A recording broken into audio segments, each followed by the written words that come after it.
ഗോപിക, നമ്മൾ ഒരു തുടക്കം ശുഭകരമായ ഒരു വാർത്തയോടെ തന്നെയാണ് നമുക്ക് തുടക്കം കുറിക്കാൻ കഴിഞ്ഞത്. ഇനി നമുക്ക് ഈ ദേവീക്ഷേത്രത്തിന്റെ സവിശേഷതകളിലേക്ക് വരാം. ഈ വലിയകുളങ്ങര ദേവീക്ഷേത്രം എന്ന് പറയുന്നത് ഒരു ദേശത്തിന്റെ സൗഭാഗ്യം തന്നെയാണ്. ആ ദേശത്തിന്റെ വരദായിനി തന്നെയാണ് ഈ വലിയകുളങ്ങര ദേവീക്ഷേത്രം. ഈ ക്ഷേത്രം ആയിരക്കണക്കിന് വർഷം പഴക്കമുള്ള ഒരു ക്ഷേത്രമാണ്. സത്യത്തിന്റെ വിളനിലമായിട്ട് സ്ഥിതി ചെയ്യുന്ന ഒരു ക്ഷേത്രം എന്നാണ് എനിക്ക് തോന്നുന്നു.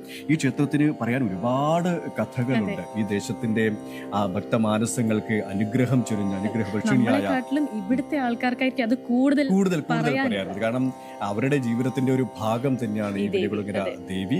ഈ ക്ഷേത്രത്തിന്റെ ഏറ്റവും വലിയ പ്രത്യേകത ഈ ഒരു ശ്രീകോവിലിനുള്ളിൽ ഒരു നാലമ്പലത്തിനുള്ളിൽ രണ്ട് ശ്രീകോവിലായിട്ട് ഭദ്രകാളിയും ദുർഗാദേവിയും കുടികൊള്ളുന്ന ആ ഒരു ക്ഷേത്രമാണ്. ഈ ക്ഷേത്രത്തിന്റെ ഒട്ടേറെ സവിശേഷതകൾ നമ്മോട് പങ്കുവെക്കാൻ നിരവധി അതിഥികളും വിശിഷ്ടാതിഥികളും നമ്മോടൊപ്പം ചേരുകയാണ്. ആദ്യം നമുക്ക് ശ്രീ സന്തോഷ് സ്നേഹ, നമസ്കാരം. അദ്ദേഹം വലിയകുളങ്ങര ക്ഷേത്രം വടക്കേക്കര ദേവസ്വം ചെയർമാനാണ്. ഈ വടക്കേക്കര തെക്കേക്കര എന്ന് പറയാൻ കാരണവുമുണ്ട് അല്ലേ? കാരണം രണ്ട് കരക്കാരാണ് ഈ ക്ഷേത്രത്തിന്റെ ഭരണം നടത്തിക്കൊണ്ടുപോകുന്നത് അല്ലേ? കേരളത്തിലെ തന്നെ അപൂർവ ഭരണ സംവിധാനമാണ് കൊച്ചിറ വലിയകുളങ്ങര ദേവീക്ഷേത്രം. നമുക്കറിയാം, തെക്കെന്നും വടക്കെന്നും പറഞ്ഞ് രണ്ട് ഭരണ സംവിധാനം. അത് ഏകദേശം നമ്മൾ മുമ്പ് സൂചിപ്പിച്ചതുപോലെ ഏകദേശം 1000 വർഷങ്ങളോളം പഴക്കമുള്ള ഒരു ക്ഷേത്രമാണ് കൊച്ചിറ വലിയകുളങ്ങര ദേവീക്ഷേത്രം. പൂർണ്ണമായും ജീർണാവസ്ഥയിലായിരുന്നു.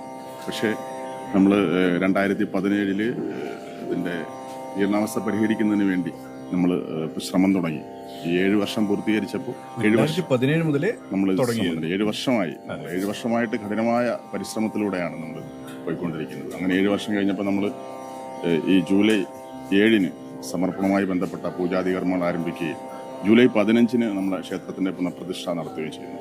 മുമ്പ് സൂചിപ്പിച്ചതുപോലെ ഒരു ശ്രീകോവിൽ, ഒരു നാലമ്പലത്തിനകത്ത് രണ്ട് ദേവിമാരെ നമ്മൾ ഉള്ള ഒരു അപൂർവമായ ഒരു ക്ഷേത്രമാണ് വലിയകുളങ്ങര ദേവീക്ഷേത്രം. ഇപ്പം ഇന്ന് ഞങ്ങളുടെയൊക്കെ സ്വപ്നം, അതായത് ഓണാട്ടുകാരെ സംബന്ധിച്ചിടത്തോളം ഇത് വലിയ ഒരു സ്വപ്നമാണ്. ആ സ്വപ്നം സാക്ഷാത്കരിക്കപ്പെടുകയാണ് ഇന്ന്. ഏകദേശം ഇന്ന് ഉച്ചയോടുകൂടി നമ്മുടെ ഈ ക്ഷേത്രം നമ്മുടെ നാടിന് സമർപ്പിക്കുകയാണ്. ഇന്ന് 3:30 തന്നെയാണ് ആ ഒരു ശുഭമുഹൂർത്തമുള്ളത് അല്ലെ? ആ ക്ഷേത്ര സമർപ്പണം ഒരു ദേശത്തിന് ഓണാട്ടുകര. ഈ ഓണാട്ടുകര എന്ന് കേൾക്കുമ്പോൾ തന്നെ നമുക്കറിയാം ഓണാട്ടുകരയ്ക്ക് അതിൻ്റെതായ സവിശേഷതകളുണ്ട്. അതേ ചരിത്രം നോക്കിക്കഴിഞ്ഞാൽ, പുരാവൃത്തം നോക്കിക്കഴിഞ്ഞാൽ അല്ലെ, ഒരുപാട് കഥകൾ നോക്കിക്കഴിഞ്ഞാൽ ഓണാട്ടുകരയ്ക്ക് അതിൻ്റെതായ ഒരു തനിമയുണ്ട്, സവിശേഷതയുണ്ട്. അത് തന്നെയാണ് ഈ ക്ഷേത്രത്തിന്റെ ഒരു പ്രത്യേകതയും അല്ലെ? അതെ. ഈ ക്ഷേത്രത്തിനെ സംബന്ധിച്ചിടത്തോളം നമ്മൾ മുമ്പ് പറഞ്ഞതുപോലെ ഈ പൂർണ്ണമായിട്ട് നമ്മൾ കൃഷ്ണശിലയിലാണ് ക്ഷേത്രം നിർമ്മിച്ചിരിക്കുന്നത്. ഏകദേശം 7 കോടി രൂപയോളം നമുക്ക് ചെലവഴിച്ചിട്ട് മുകൾ ഭാഗത്ത് ചെമ്പോല പാകി കമനീയമായ കുത്തുപണികളോട് നിർമ്മിച്ചിരിക്കുന്ന ക്ഷേത്രം. സമീപ പ്രദേശത്ത് നമ്മൾ ഓണാട്ടുകാരെ സംബന്ധിച്ചിടത്തോളം വലിയൊരു അനുഗ്രഹമാണ് ഇങ്ങനെയൊരു ക്ഷേത്രം നമുക്ക് ഇങ്ങനെ ഈ തരത്തിൽ നമുക്ക് പുനർനിർമ്മിച്ച് നൽകുവാൻ സാധിച്ചത്. ഇവിടെ നേരത്തെ പറഞ്ഞു ഈ രണ്ട് കരക്കാരാണ് ഈ ഒരു ക്ഷേത്രത്തിന്റെ നടത്തിപ്പ്. എന്താണ് അതിന്റെ ഒരു പ്രത്യേകത?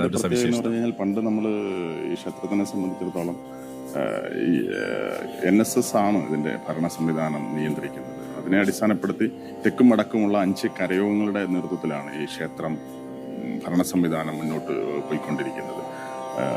വടക്കേവശം ആണെങ്കിൽ വലിയകുളങ്ങര പായിക്കുഴി എന്ന് പറഞ്ഞ 2 കരയോഗങ്ങൾ, തെക്കേവശം ചങ്ങരംകുളങ്ങര ഭാഗത്ത് 3 കരയോഗങ്ങളുടെ അധീനതയിലാണ് ക്ഷേത്രം ഇതിന്റെ പ്രവർത്തനം നടക്കുന്നത്. പക്ഷെ കോടിക്കണക്കിന് രൂപയുടെ സ്വത്തുകൾ ഉള്ള ഓണാട്ടുകരയിലെ ഏറ്റവും വലിയ ക്ഷേത്രം തന്നെയാണെന്ന് പറയാം കൊച്ചിറ വലിയകുളങ്ങര ദേവീക്ഷേത്രം. പറഞ്ഞു കേട്ടിട്ടുണ്ട്, വായിച്ചു കേട്ടിട്ടുണ്ട്. ഇതൊരു ക്ഷേത്ര രാജ്യം തന്നെയായിരുന്നു അല്ലെ? കാരണം മുമ്പ് കാലത്തെ ഈ ദേശത്തിനുള്ളിലെ ഈ ദേശക്കാർക്കിടയിലെ തർക്കങ്ങൾ പരിഹരിക്കാനുള്ള ഒരിടം, ഒരു ന്യായാധിപ സ്ഥാനം ആയിട്ട് തന്നെയാണ് ഈ ദേവിക്ക് മുന്നിലേക്ക് ഭക്തർ വരിക. ദേവി കാര്യങ്ങൾ പറഞ്ഞു കഴിഞ്ഞാൽ, അല്ലെങ്കിൽ ദേവി തീർപ്പാക്കി കഴിഞ്ഞാൽ ഈ നാട്ടുകാർക്ക് മറുവാക്കില്ല. കാരണം അത്രത്തോളം അമ്മയിൽ സമർപ്പിച്ചിരിക്കുകയാണ് ഈ നാട്ടുകാരുടെ ഓരോ ആൾക്കാരുടെയും ജീവിതം അല്ലേ? അതെ. പണ്ട് നമുക്കറിയാം, നമുക്ക് തെക്കും വടക്കും എന്ന് പറഞ്ഞ 2 കളിത്തട്ടുകൾ നമ്മൾ ഇതിന്റെ ക്ഷേത്രത്തിനെ സംബന്ധിച്ചിടത്തോളം പഴമക്കാർക്ക് അവർക്ക് ഈ പറയുന്ന ദേവിമാർ അവിടെയാണ് ഇതിന്റെ തീർപ്പ് കൽപ്പിച്ചിരിക്കുന്നതായിട്ടാണ് പഴമക്കാർ പറഞ്ഞിരിക്കുന്നത്.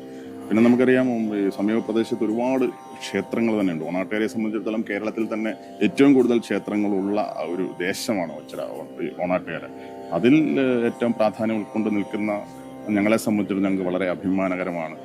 ഒരു ദേശത്തിൻ്റെ തന്നെ കാര്യം, ഒരുപാട് ആളുകളുടെ, ഒരുപാട് വ്യക്തികളുടെ, ഒരുപാട് ജനങ്ങളുടെ ആഗ്രഹമാണ് ഞങ്ങൾ ഈ ദേശത്തിന് വേണ്ടി സബലീകരിച്ച് നൽകുന്നു. അതെ, ഈ ഒണാട്ടുകര താങ്കൾ പറഞ്ഞതുപോലെ തന്നെ ഒണാട്ടുകര ഒരുപാട് തനിമയുള്ള ഒരു സ്ഥലമാണ്. കാരണം ഭാഷയ്ക്ക് ഒണാട്ടുകരയുടെ ഭാഷ എന്ന് പറയുന്നത് മലയാള സാഹിത്യത്തിൽ തന്നെ അടയാളപ്പെടുത്തിയ ഒരു ഭാഷ തനിമയുണ്ട്, ഭാവമുണ്ട്. ഇവിടെ ഈ ഒണാട്ടുകരക്കാരൊക്കെയും ഇന്ന് ഈ ക്ഷേത്ര സന്നിധിയിലേക്ക് വരുന്നു, ഈ ക്ഷേത്ര സമർപ്പണത്തിന്റെ ആ ശുഭമുഹൂർത്തത്തിൽ പങ്കെടുക്കുന്നു. അതായത് ഈ ദേശത്തിന്റെ നാടിന്റെ ആഘോഷം തന്നെയാണല്ലേ? അത് തീർച്ചയായിട്ടും നമുക്കറിയാമല്ലോ, ഈ കഴിഞ്ഞ കുറച്ച് വർഷങ്ങളായി ഈ ക്ഷേത്രത്തിന് വേണ്ടി ഒരുപാട് ആളുകൾ അഹോരാത്രം പണിപ്പെട്ടുകൊണ്ടിരിക്കുകയാണ്.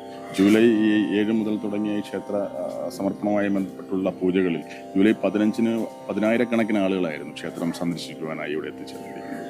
തീർച്ചയായിട്ടും ഞങ്ങൾക്ക് വളരെ അഭിമാനകരമായ ഒരു മുഹൂർത്തമാണ് ഇന്നിവിടെ നടക്കുന്നത്. ഏതായാലും ഗോപിക അത് തന്നെയാണ് അദ്ദേഹം പറഞ്ഞതുപോലെ തന്നെ ഈ നാടിനെ സംബന്ധിച്ചിടത്തോളം അഭിമാനകരം, സന്തോഷകരം, ആഘോഷം അല്ലേ? ആ ഒരു ആഘോഷത്തിന്റെ ആ ഒരു നിമിഷമാണ്. കാരണം ഭക്തിസാന്ദ്രമായ ഒരു അന്തരീക്ഷത്തിൽ ഇപ്പോൾ തന്നെ നമുക്കറിയാം, നമുക്ക് ചുറ്റും നിരവധി ഭക്തരാണ് വന്നിട്ടുള്ളത്. ഇപ്പോഴും രാവിലെ നമ്മൾ 5 മണിക്ക് വന്ന സമയം മുതൽ ആ സമയം മുതൽ ഇവിടെ ഈ ഭക്തർ അമ്മയെ കാണാൻ വേണ്ടിയിട്ട് വന്നിരിക്കുകയാണ്. ഇപ്പോഴും നിരവധി ഭക്തർ ഈ ദേശത്തേക്ക്, ഈ ക്ഷേത്ര സന്നിധിയിലേക്ക്, അമ്മയുടെ തിരുസന്നിധിയിലേക്ക് വന്നുകൊണ്ടിരിക്കുന്ന മനോഹരമായ കാഴ്ചയും നമുക്കിവിടെ കാണാൻ സാധിക്കും. നമുക്ക്